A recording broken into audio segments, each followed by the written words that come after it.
avec vous. Ils ne viennent pas du bout du monde, mais ils remontent à la nuit des temps. On va parler des dinosaures dont raffolent les Français. Pourquoi vous nous en parlez ce matin, des dinos? Ah bah parce qu'il y a une expo incroyable. Ah là. Mais je ne sais pas, vous êtes un peu génération 80, vous? Bah oui, vous êtes Si, génération 80, mais à fond la caisse. Denver, le dernier dinosaure. Mais ah oui, bah oui. Denver, le dernier dinosaure. C'est mon ami et bien plus encore. C'est pour la petite Anna, hein, peut-être. Les mais bon, Spice Girls, voilà, version dinosaure. c'était le duo matinal. Bravo les filles, c'est bah très bien. oui, on adore Denver le dinosaure. Mais en fait, les dinosaures, c'est vraiment une passion française vrai, et hein. familiale. Il se trouve qu'en plus, il y a eu le dernier volet Jurassic Park, Jurassic World, hein, qui est sorti en avril. Et donc, cette exposition absolument gigantesque, Le Temps des dinosaures, qui se tient à Porte de Versailles et qui attire plein de familles en Ile-de-France, mais pas seulement, puisque moi, j'ai rencontré une famille qui venait de Tours, par exemple. Donc, il y a des gens qui viennent d'absolument toute la France. Et vous allez voir, oui, le petit Karl avec sa maman et sa mamie. Ah, mais c'est transgénérationnel. Ça fascine les grands, ça fascine les petits, ça fascine même les bébés. Regardez, ça, c'est le doudou du mien. Comme, voilà. Bah, mais vous êtes une maman pas cool. Il va chercher son doudou, le petit. Non, mais comme ça, moi, je pense à lui, et puis lui, il saura que je ne suis pas là. Voilà, comme ça, il sera content. Ça nous fait un petit lien matinal, comme ça, c'est très bien. Donc, on s'est rendu. Alors, cette exposition, vous allez voir, il y a des dinosaures taille réelle. C'est vraiment des tableaux. Ça, c'est une autre famille que j'ai rencontrée. Alors, je suppose que l'œuf, il est en taille réelle. Là. Alors, l'œuf est en taille réelle. Suppose, hein. Les mômes adorent se faire prendre en photo à l'intérieur, vous l'aurez compris. Et à droite, vous apercevez César. Et alors, César, il est intarissable sur les dinosaures. Il est passionné, il connaît absolument tout. Donc, on l'a interviewé, lui et d'autres familles. Regardez.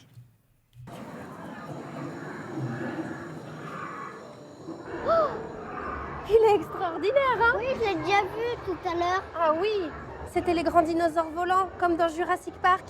Tu sais, ceux qui s'échappent de la serre? Ah oui. Le vélociraptor faisait à peu près la taille d'un gros poulet. Est-ce que maman, Oui. maman, est-ce qu'il faisait du vélo? Ah, le vélociraptor, est-ce qu'il faisait du vélo? Julien, est-ce qu'on peut parler d'une passion française pour les dinosaures? On a effectivement un inconscient collectif assez marqué avec les dinosaures, déjà générationnellement parlant, avec tous les parents qui ont aujourd'hui la quarantaine. On est clairement dans l'inconscient de l'univers Jurassic Park, avec le premier film qui est sorti en 93 de Spielberg. Bon, c'était la première fois qu'on les voyait comme ça. On a aussi en France quand même un grand passé avec tout ce qui est toute l'archéologie. Donc on a véritablement un passé commun avec les dinosaures en France, en Europe, plus qu'aux États-Unis, plus qu'en Asie. En Asie, c'est les dragons en fait. Typiquement, voilà, les gens en Asie ont plus de rapport avec les dragons qu'avec les dinosaures à proprement parler. Là, c'est le pachycéphalosaure ou le stygimoloch. T'as peur, ma Chloé? Mais non, faut pas avoir peur, regarde. Non, Chloé, il va pas te manger, mon cœur. Oh, c'est cool. Le tyrannosaure, lui, était plutôt un gros prédateur solitaire et aussi avec un cerveau très diminué. De la taille d'une noix.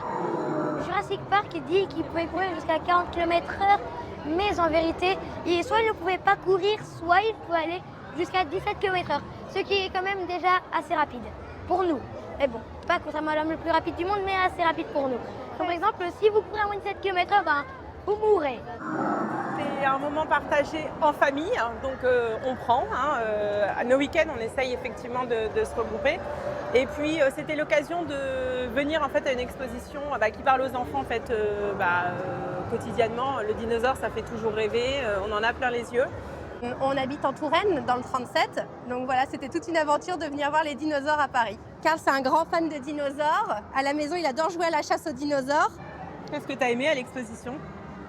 Les dinosaures. Les dinosaures?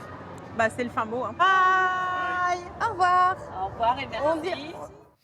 Et Sophie, très officiellement, voilà. On va décerner le César du meilleur spécialiste des dinosaures au petit César. Dis donc. Futur paléontologue, je crois, intarissable Bravo. sur le sujet. Alors, si vous voulez aller sur les traces de César et rencontrer ces dinosaures, c'est donc à Porte de Versailles jusqu'au 28 août, ouvert tous les jours. Et je vous recommande vivement de réserver en ligne avant, parce qu'il y a du monde. C'est à Paris. Merci beaucoup, Sophie.